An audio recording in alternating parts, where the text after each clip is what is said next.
Welcome, everyone. I'm Sue Barber, author, former IT director for a Fortune 500 company, turned executive coach, and this is the Visibility Factor podcast, where we explore how to raise your visibility and play bigger at work and in life. We'll explore key topics and welcome guests that help you shift your thinking about yourself so you can see new possibilities for your leadership. I'm on a mission to create a visibility movement for leaders to show their value and be seen for their true talent.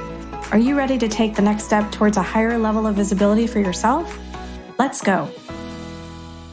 The Visibility Factor podcast is brought to you in part by the 90-Day Visibility Breakthrough Accelerator Program. Do you believe deep down inside that you can have a bigger career, but you don't know how to get there? You can keep doing what you're doing, but what if there is a better way that could accelerate your progress? This 90-day program is a powerful experience that is unique to you and provides dedicated time to focus on your specific challenge. It gives you the time to develop big ideas and plans to execute them, including the tools, resources, and motivation needed for success. Hundreds of clients have used this same program to take them to the next level in their career and to create a better life. Join me in a 90-day experience that focuses on challenges like creating a strategic plan, how to lead an organizational change, or prepare for a career transition. This dedicated time will help you see new possibilities, recognize your strengths, and take away key insights that can be leveraged immediately.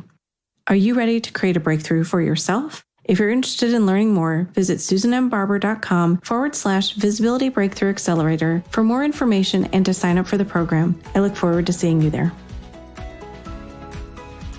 Hello, everyone. Welcome back to the Visibility Factor podcast. This is Sue Barber, your host.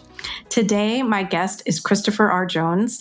He is a wonderful person that I just met and got introduced to by another one of my guests. And we had such a great conversation that I couldn't wait to get him on the show and have him share all his wisdom with all of you. So, Christopher, welcome to the show. And I would love for you to share a little background about you and your company and what you do. Well, thank you, Sue. I am really excited about being here. Like you said, we had a conversation recently, and it was such an easy conversation. It's a no-brainer, right, that we would record the conversation now that we have together, and hopefully someone will benefit about what we've talked about. Just a little background about me. My business is Authentic Leader. I work primarily with new managers during their transition into a leader of high-performing teams.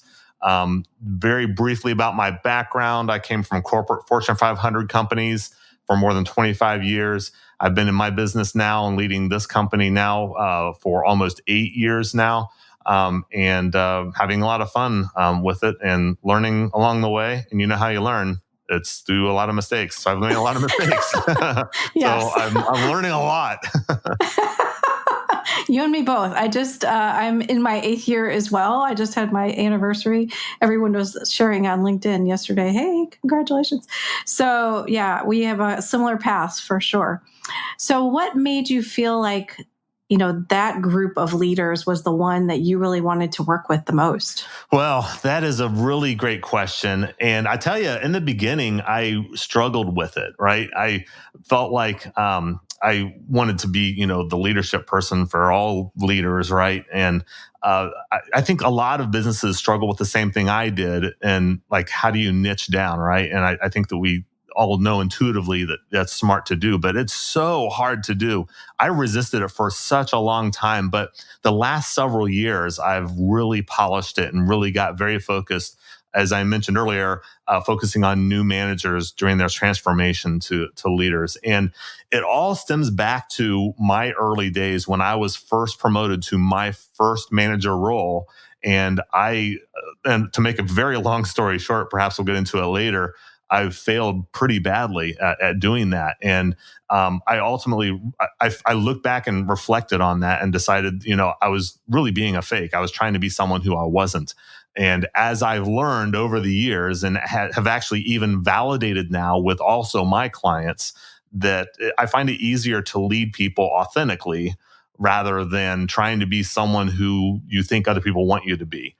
So that's what I do. I help leaders to find their authentic self and then lead from where they are so that they have people who want to follow them and not because they have to, right? Yeah, you and I also have that in common. I didn't do well on my first experience leading people. I just kept doing the same things I was doing as an individual contributor and had the title. Yes. So it didn't really work out really well, but I learned a lot. I talked about learning along the way. We've all had those mistakes that we've learned from, and I think you learn the most from those anyway. So I'm curious for you, like what made you feel like you didn't do well? Like what was the experience for you? Yeah. Well, I started out in a very large department, and I was actually in the technology area of that company. And while I was, actually, I started there even before I graduated from college. Once I graduated, I got hired on to be in a full-time position, full-time role. And I actually was pretty successful at it, but I ultimately ended up creating a system that this very large department used like every day. I revolutionized a key tool that was out of date and very archaic, and transitioned the entire department to do that. I was very successful at the role. I was so successful, in fact, that I ended up creating a new role in the company. I literally created a job for myself, and did great because it just fit me so well, right? I was so successful that I then got promoted to a manager role. And that's where the problem started. Because I tell you, once you get into management, it's the mindset that you need to have, the frame of mind you have as a manager, it changes in you, right? And I just assumed that I'll just do what I did before as a successful individual contributor. I was influencing and leading people kind of unofficially. But when you manage people, you have a new level of responsibility, not only for your results and output, but for your entire team. And the struggle I had is that I was there for several years, and I was feeling like I was fooling everybody, as I alluded to earlier. I was trying to be the manager that I felt like my team wanted and expected me to be. I was more leading and managing in a way that I thought my boss wanted me to lead. He was executive vice president, and I was just a fake. I thought I was fooling everybody, right? And I wasn't. When I ultimately left that role, I promised myself a couple of things. Number one is that I will never, ever lead like that again. Like I will never, not only will I not lead like that or manage like that again, I will never feel like that again, because it is not comfortable, right? Every day I went to work, it was a struggle, and I didn't feel good. I mean, I was health-wise, I was not feeling well as well. I was definitely affecting my health. So I promised myself those things. I also promised I'm going to learn everything it takes to be an effective manager and to be an effective leader. And I have dedicated my time. This was more than 20 years ago that I left that role. And I have been studying management and leadership ever since. I am a avid reader. Actually, I don't like reading. I like having read, right? Kind of like exercising. I don't like exercising, but I like having exercised. The same kind of thing. And not only have I applied the principles that I help leaders with, and that I have learned myself has worked as I've led teams since that time, but I've also validated it now with the leaders and the managers who I work with now in my business. Yeah, I think it's the toughest transition. Honestly, it's just the toughest one. And I think your story, and it's very similar to mine, is that we do really well. And so there's just an assumption that you're just going to make that leap. And I didn't realize, how much of a shift it had to be in my head either. I call it like a big paradigm shift of you can't do things yourself anymore. You have to get things done through others. And you struggle to do that because you don't know how to delegate really well yet. You don't know how to trust people really well yet. And you're still trying to have it done the way you would do it. So it's hard to let go of that control, if you will, at that point until you learn some things. What are you seeing in the clients that you have? Are they having similar challenges, or do they have additional ones that they're struggling with? Yeah, I mean, it's pretty remarkable. As I look back, it's not, because I've learned this over time, but it's what's remarkable to me, I guess, is how normal I was, right? I felt like there was something wrong with me. Like, are you kidding? How hard can it be to be a manager? I remember before I got promoted, I thought, this is exciting. I finally get to be the boss, right? I finally get to tell people what to do. I don't have to, take orders from other people, which of course that was totally wrong. But I was excited about being a manager because I worked with some of the most amazing leaders and amazing managers up to that point. I also had some really terrible managers and terrible bosses, right? And those that were really good and really effective leaders and managers made it look so easy, right? So I'm just going to do what they do, right? But then again, some of those managers who are really bad and really bad bosses, I will not do that. Well, it's one thing to say it, but it's another thing to actually do it. And like when you're really in the heat of battle, who was it? Mike Tyson said that everybody has a plan until they get punched in the face. And that's what it was like. I got punched in the face and I got lost and I didn't know what to do. What I didn't know, and I know now, is that those really effective managers, those really effective leaders, we didn't see them when they started out. I think that there is a very small percent of people who are natural born leaders. There are people who are born that way, right? It's a very, very small percent. Most people are not natural born leaders. So for those of you who are out there listening to this podcast thinking, gosh, like everyone else makes it look so easy. Maybe I'm just not natural at being a leader. No, you are. The only thing it takes is making a decision. You've decided that you are going to be a leader, right? And then do those things to help you to become a better leader, which number one, I think, is just lead yourself well. Lead yourself well first. When you lead yourself well first, you create a character in yourself and a credibility in yourself where people want to follow you, not because they have to follow you. I think that's the very first step, if I were to say, when it comes to leadership, is lead yourself well first. Yeah, I don't disagree at all. I think that is 100% true, and what I've seen in my clients as well. It's just one of the biggest struggles I think that everybody has. And I don't know. I think there's just an assumption by senior management that, you've done so well that you're just going to figure it out. And sometimes you can, but not everybody can do that.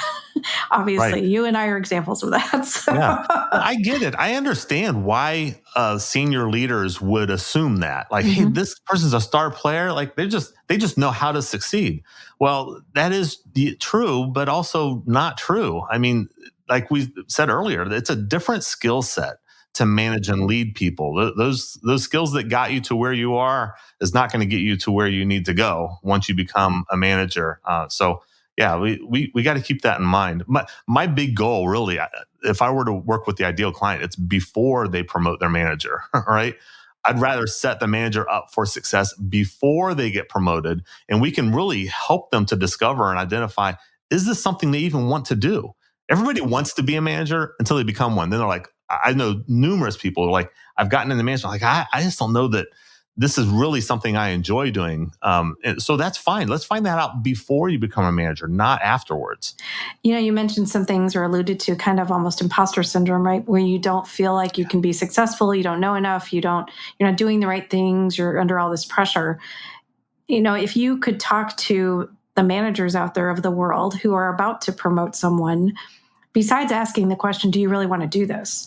What else could they be thinking about or asking so that they could assume, that the person is ready, or understand that the person is ready, maybe not assume, but understand that the person is ready? And what could they do to support them when they get into the role? One of the key skills that any really effective manager or leader needs is to delegate well. And I think that's where you start with anyone who you are considering promoting to a new manager role, is to begin delegating some of those management roles and some of those management functions before promotion. Maybe have them lead the next 5 team meetings. They're going to put together the agenda. They're going to lead the meeting. They're going to facilitate it. They're going to make sure people are held accountable. Like, start practicing some of those things before they get promoted. Give them some experiences before they get promoted, and then have debriefs afterwards. What worked well? What should you continue doing? Because boy, when you did that at the meeting, that was fantastic. If you do this other part a little differently, I think you might find it to be more effective. So now they're learning and they're starting to understand, what does it really take to lead people and to influence people. But I think in that delegation function is what you can do is delegate some of those management functions and give them that experience, and then make sure you're, of course, having a debrief and giving them feedback along the way. Yeah, I love that. I think that's a great bit of advice. And one of the things I think about even before I became a manager, but they were thinking about having me become one in a former role. And she sent me to meetings, like meetings that I had no idea what they were about. She sent me to a plant in Dover, Delaware. And I said, okay, so what are we talking about? She's like, you'll be fine. And I said, but I don't know what we're talking about. She said, Sue, you can answer any question that they ask you, I promise. And so I literally got on a plane, went to this meeting, and I think I answered 2 questions, but I absolutely knew them. And so it was almost like her belief in me that I could do that was just unbelievable for me, because I had never done anything like that at that stage. And I was, fairly early in my career yet. So for her to have that trust in me was amazing. So I think there's some of those lessons that I've seen managers do for me that I tried to do then for my teams as I got teams under me. Yeah, I love that story. I mean, the manager knew you well enough and knew you'd be able to walk in there with confidence, gave you the confidence, like, hey, don't over prepare for this thing. I know for a fact you're going to know the answers to the questions you need. And you did. So then you came back and you have that success under your belt and increased confidence now as you go to the next level, right? It sounds very strategic to say, hey, I'm going to pick you to go to this meeting, or we're going to send you there. And now, okay, what's next? Yeah, it was definitely scary. I'm not going to lie. Getting on that plane was like, oh my God, what if they ask me something and I'm not ready? So when you work with clients, what types of things are you doing with them? Are you doing one-on-ones? Are you doing groups? How are you helping them? So it's in a variety of ways. I work with decent sized companies, large companies, many times to do in-house training programs. And many times they are, I don't know if customize is the right word. We get really clear about what results they need to create from a workshop or a training program that we do. We meet ahead of time, and then, of course, I create it, and then we do a debrief. Like, I'm a big advocate of debriefing afterwards. So I do a lot of in-house training programs. I also do some one-on-one coaching as well. And even though I primarily focus on new managers and their transition to leadership, it's not uncommon for me to work with C-level executives as well. Some of my most favorite leaders who I work with are those experienced leaders who also recognize that they're not done yet. They still have more to learn. And if you think back and look at and some of the best leaders you've ever worked with before in the past and were just awesome to follow, they also were continuing to learn. They were not done yet. The best leaders are those who are not done and recognize that. I worry about those who say, I got this. I don't need any help. Yeah, you actually need help. As a matter of fact, it's one of my most powerful phrases I think that a manager can say is, I need help. Because if you didn't need help, you wouldn't have a team, number one, right? Everything your team is doing is helping you, and your entire team is waiting for you to ask for help. So go ahead, ask for help. Tell them exactly what it is you need help with, and they should be there to help you. Mm-hmm. I love that. I didn't learn how to ask for help early on enough. I came from a world of, you need to figure it out for yourself, solve the problem. And so that was a lesson that I had to learn from one of my directors, which I'm very grateful for. We went live with a big project and everybody was kind of coming down on me about it and had their own opinions about how things were going or not going. And he said, Sue, do you need help? And I said, nope, I'm good. I'm fine. And he said, you're not fine. You're not fine. I can see it all over your face. I don't have a good poker face. He said, you need to come in and let's just talk about where I can help you. And he said, I go to the CIO all the time, Sue, and ask for help.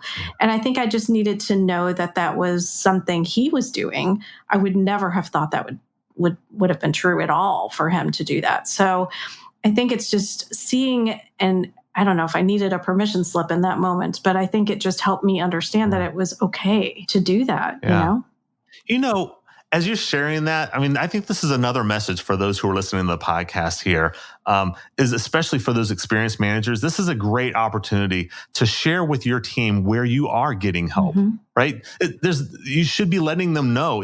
That's a perfect example of leading by example. Hey, I want you to know, hey, I was going to my senior manager. I was asking for help on XYZ, and here's what my senior manager helped me come to the conclusion that we're going to do this thing. I'm not doing it all in my own little office all by myself and looking like I'm smart. We all need help, right? 2 brains are better than one. Sometimes 5 brains are better than one, right? Yeah.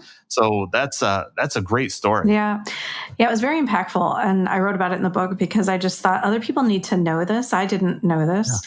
The other thing that you just said, which made me think of another maybe piece of advice, or I'd be curious from your standpoint, but whenever I would meet with people, I would share stories of where I did well or where I didn't do well.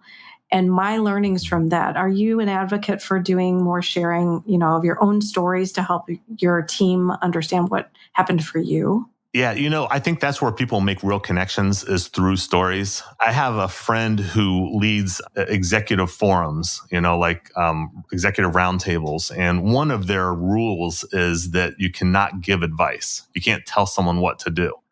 But what you can do is share a story that's similar to what it is that someone else is struggling or what they're dealing with, where you say, hey, you know what? I've been in a situation similar to that. Perhaps it might apply in your situation. Here's how I dealt with it. Here's how I got through it. And there's something magical about the way people can learn through stories versus just being told what to do. And we sometimes get patient and we're like, oh, I know what you should just do this. Like, trust me. Like, wait, you don't have all the context. There's only one exception where I've had an exception in that. Perhaps we'll talk about that. But really, I think it's stories that really have that connection for people, and that's how people learn best. Yeah, I think and because it's almost like knowledge that just gets passed on, generation by generation a little bit too, right? Everyone's experiences are different. So speaking of generations, I'm curious of your experience with people who are joining the workforce. I'm curious what you're seeing because I'm coaching some people and it's been a bit of a struggle, not because they can't do the job. They come in with a lot of experience, internships, a lot of probably way more knowledge than you or I had walking in the door to a company, but they're struggling with how to get things done. They're struggling with how to communicate. And I think the expectations of them are pretty high because they come in with such experience already. I'm just curious what you're seeing. Well, I think we all know what the traditional conversation is around this, right? We talk about millennials and the struggles we have with millennials and how they just don't know how things work, and or generation whatever, Y, or we all Z. are talking, right? And these are all people who are just now coming into the workforce and they're just starting their careers. And I tell you what frustrates me more than anything is the fact that we are spending so much energy complaining about this, right? We are spending way too much energy complaining about it. What we need to be doing is spending more energy helping them. Because if you and I, if we look back when we very first started our careers, it's really not that much different from what new professionals are experiencing now as they're starting to enter the workforce.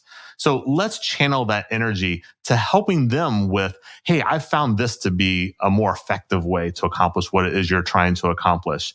And let's be honest here. What's the future of business? It's these new professionals who are coming into careers right now. And whether we like it or not, they are going to change the way businesses are run. And it's not going to be the way that you and I have learned and thought that that's how it's going to be forever. It's not going to be. It's going to change, and they will demand it. And they are demanding it now already.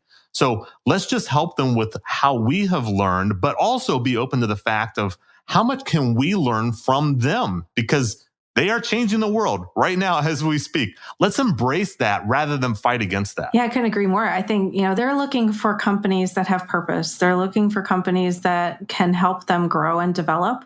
And I think if they're not getting that, that's why many of them are leaving, right? They're trying to find the right place for them.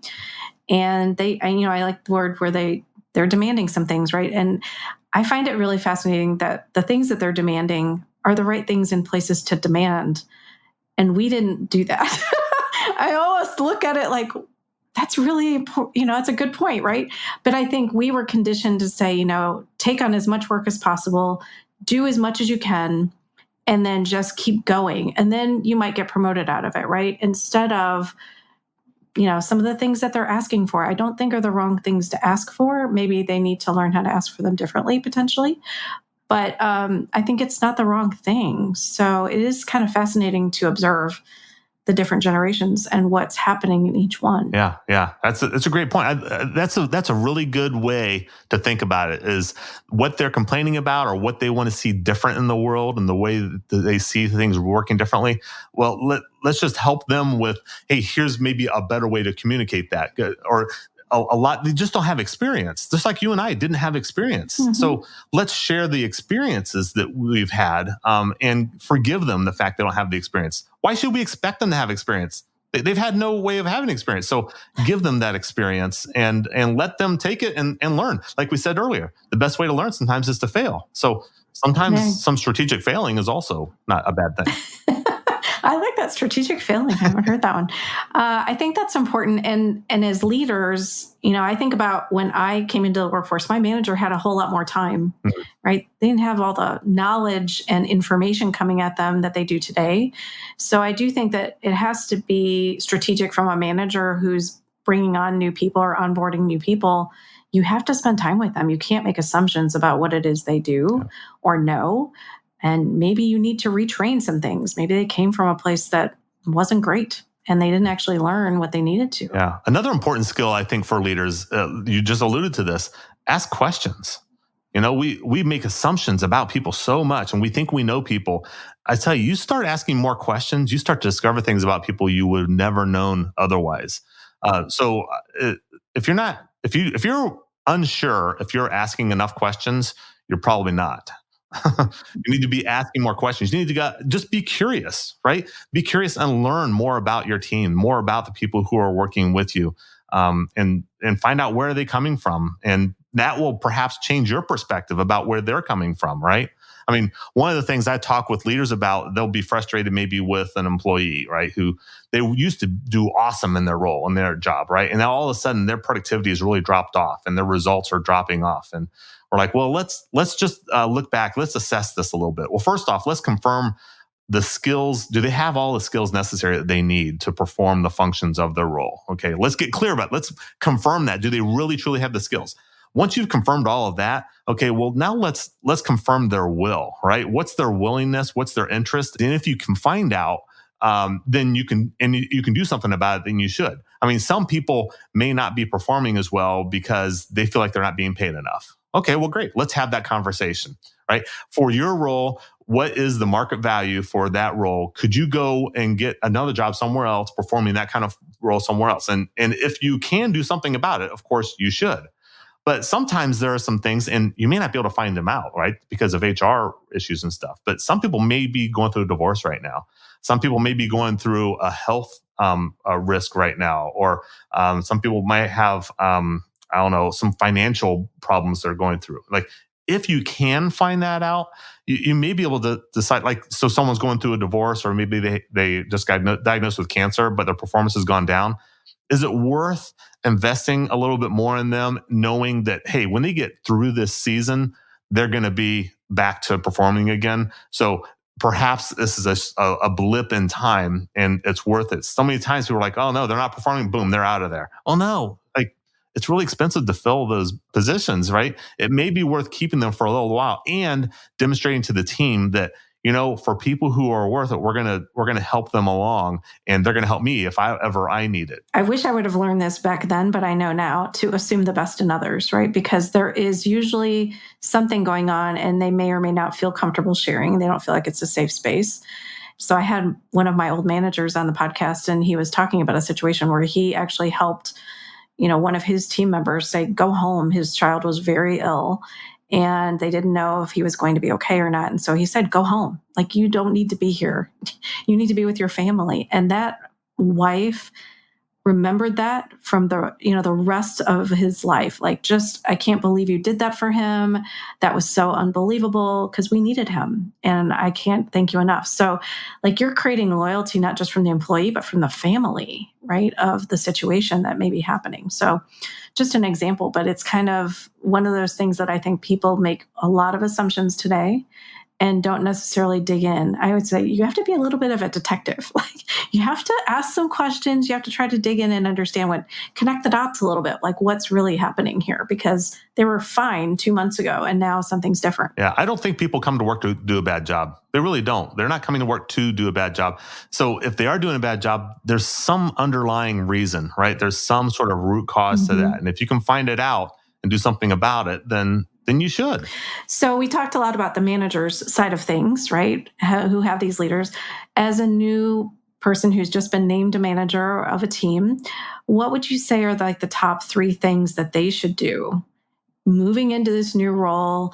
I don't know if they have an office nowadays, but like I had an office, I walked into my office, like what do you do? The first 3 things.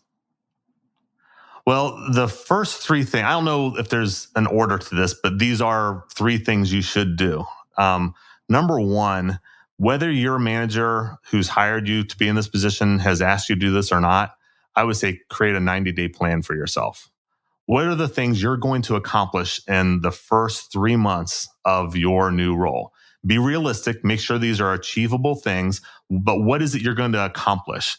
And I encourage you to sit down with your manager after you've created that and review it with them and say, here's what I'm expecting to produce, what results I expect to produce in the next 3 months. And I would like to get with you possibly periodically throughout these 3 months, but certainly at the end. And let's talk about how well I did at achieving these things. Are you in alignment with these things I identified as things that I should be producing in those first 3 months, right? It should be a collaboration and an agreement that you have. That's a super powerful thing I think that managers can do is, whether they're asked to or not, do that. And it really shows a lot of initiative, number 1, but also gets really clear, like exactly what should you be doing from day to day. You should be accomplishing those things right there. The other thing I would say is that you must be focused on building relationships with each person in your team. And I know that this is something that some managers will say, I'm not really good at that. I'm not really comfortable with that. It's not as difficult as what it may seem. It's just simply spending time with your team. I used to do executive coaching at nuclear power plants across the East Coast. I did a lot of traveling and worked with a lot of executives and leaders. And what we called that was field time. And we would have managers schedule and block what they called field time. And field time literally just means get out of your office, go out where your team is doing their work. You should just be having very informal conversations, just kind of getting to know them, right? And in time, this is not something that happens overnight, but in time, you start to build that trust. We talked about that a little earlier because they know that you care about them, and they know that you're interested in, they know that you're learning about them. What is it? The Jim Rohn quote. I'm a big collector of quotes, by the way. People don't care how much you know until they know how much you care. And I think that is a really powerful quote. And that's what kind of goes along with this, getting in the field. But along with that, I would additionally be a little more formal and have scheduled recurring one-on-one meetings with each member of your team. And I know managers who I work with, they will try to say things like, well, we just had a team meeting. Do I really need to have a one-on-one? That's an entirely different kind of meeting, right? You need to have pre-scheduled regular recurring one-on-one meetings and you got to treat those sacredly, right? You can't say, we don't need to talk, do we? No, okay, let's not do it, because they will fall by the wayside. You will learn things you could not possibly learn if you did not have these one-on-one meetings with each member of your team. So I hope that's not too much, but those are probably the 3 biggest things. I speak about the same things as well. I just think it's so impactful to do those things. And I think it just also shows you have initiative, as a new leader, that you want to come in and do a great job and all of that. So I wanted to give you a couple minutes to talk about like some of the programs that you're doing, if anybody might be interested in being a part of those. So whichever of those, I know you have a few, so whatever you'd like to share on those. Yeah. I do a couple of things. I do have a leadership diagnostic tool that I have offered because I had a lot of clients, or even prospective clients who will say like, I don't even know where to start, Chris.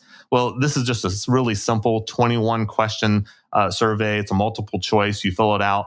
And it helps to identify like where is it that your manager needs the most help first. If you're to identify that, it actually comes back with a score immediately on your screen, but it also comes with a follow-up report that prioritizes, hey, if you're unsure where your manager needs the most help, this is where they need the most help. Here's where they need the second most help. Here's where they need the third most, so on and so forth. So that's one thing. I also have another program I do called the New Leader Lab. And New Leader Lab is a 2-day workshop where we go through all the fundamental things that new managers need to set them up for success. For those who are experienced managers and leaders, you would recognize a lot of the things in there. But if you've never been a manager before and you've never led people before, you just are typically never exposed to these things. You just don't even know about these. Really, they're relatively simple tools, right? They're not necessarily easy, but if you don't even know about them, how do you put those together? So it's a whole program about how to do that. With that is 2 additional follow-up coaching sessions I do with people who attend it, because in those actually in the workshop, you walk out with the 90-day plan. It's a draft though, because the first coaching session, we polish that plan and make sure it really is realistic and it's tight and it really fits you. And then the second coaching session is a meeting with your supervisor, with your boss, with your senior vice president to review your plan with them. I'm there with you on the phone during the coaching session to support you, but you're basically presenting, here's my 90-day plan for how I'm going to kickstart my leadership role with this organization. Wow. I love that. I love the kind of the 3-way conversation, especially because that way, everybody's aligned on what's going to happen next. That's so cool. Yeah.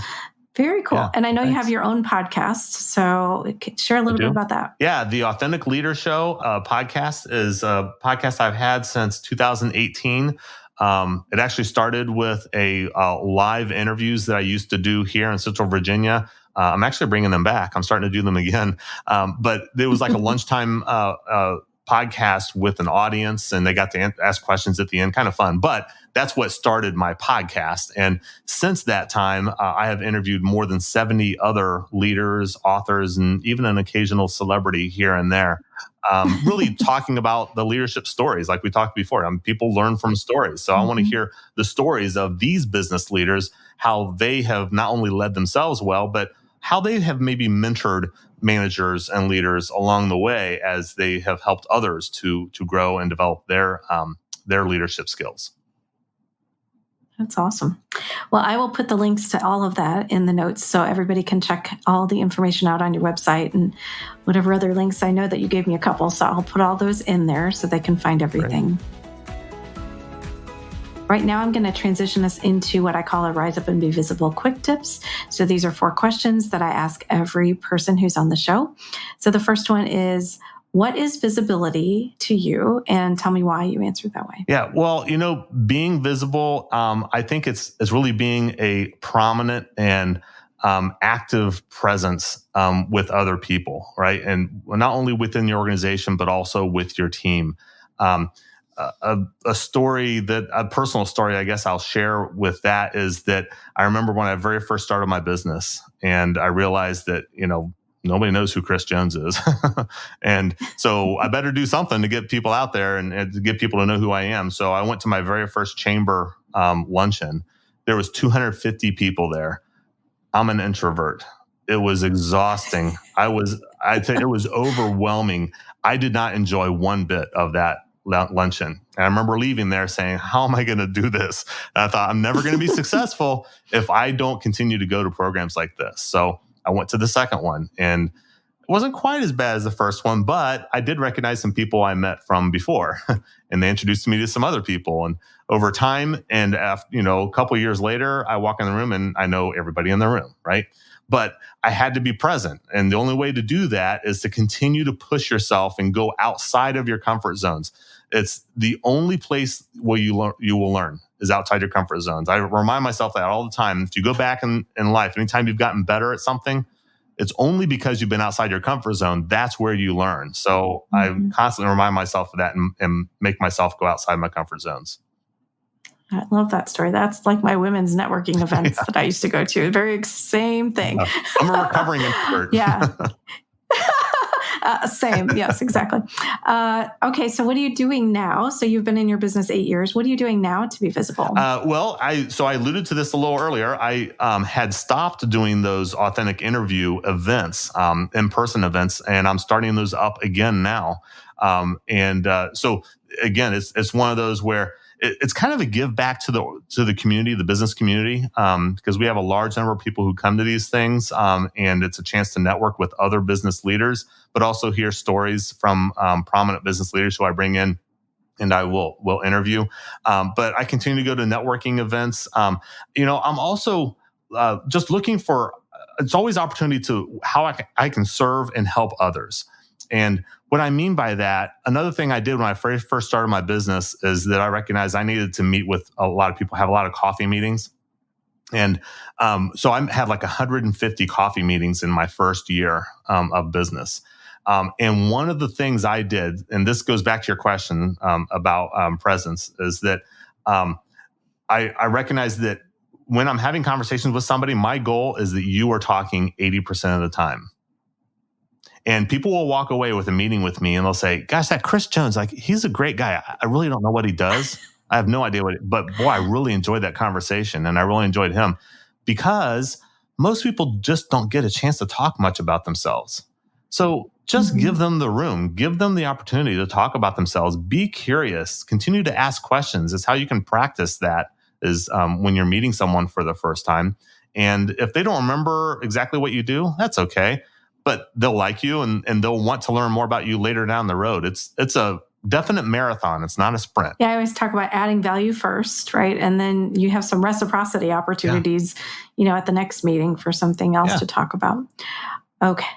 Yeah, but don't expect that for reciprocity. That's it true. may or may Good not point.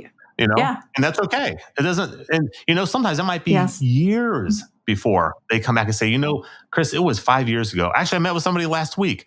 I met with her like 5 years ago. I ran into her at a networking event for the first time in more than 5 years. Like, that conversation we had was so good. I follow everything you do, Chris. I'm like, that's awesome. And then she asked me for some more help, which is fine. That's I'm so glad cool. See, and that's the thing, right? You never know who's watching, who's paying attention, who may need you when they need you. That's all. What is your favorite piece of leadership or career advice you've received?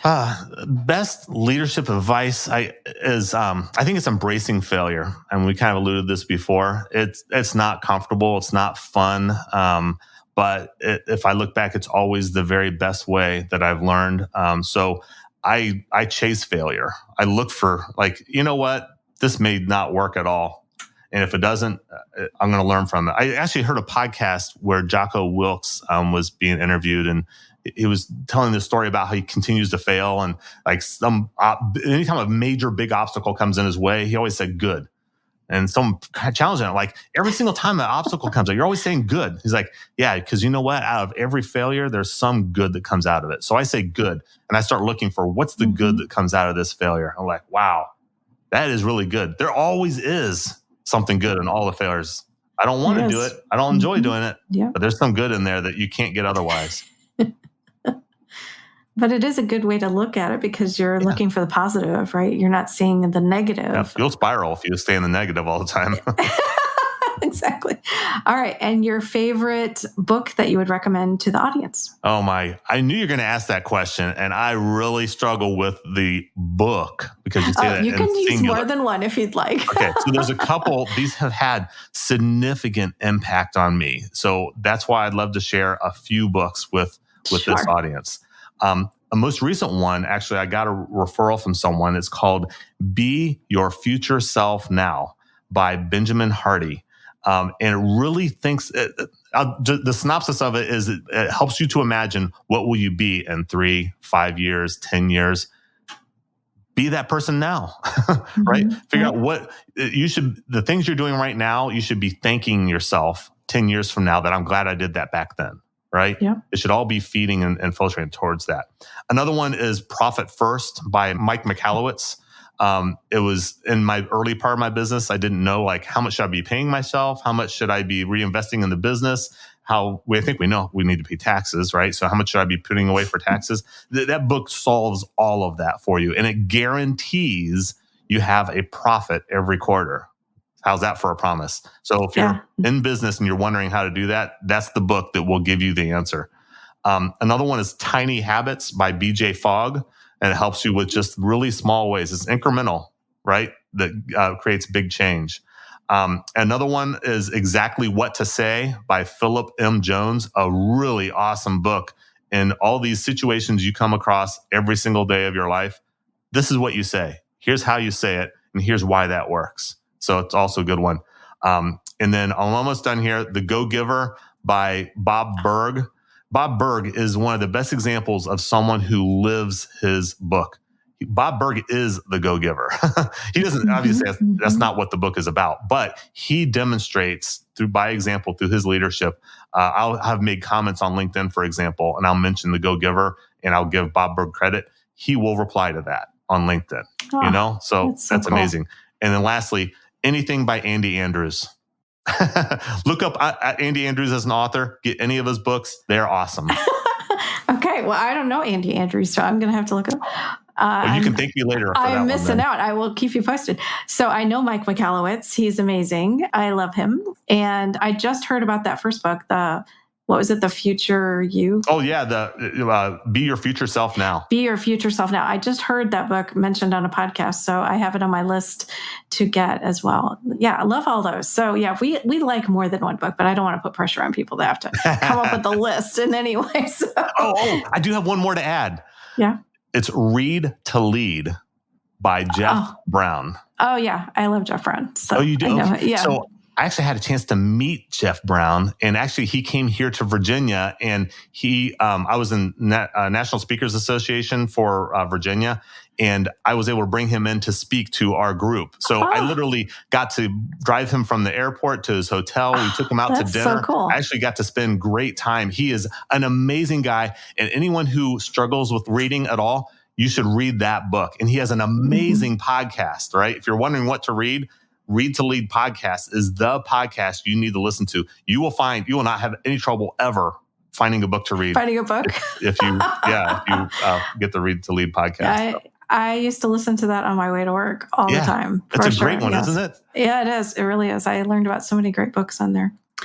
Well, I loved our conversation today, Christopher. I think we've just, completely bond on so many areas, personally and professionally. And I'm so glad to have been introduced to you and have you on the show. So thank you for being here. Me too. I'm so glad to have found a new friend, and we certainly are going to stay connected. And I've enjoyed every bit of this entire conversation. You are a fantastic interviewer. Oh, well, thank you. Thanks. That's so nice.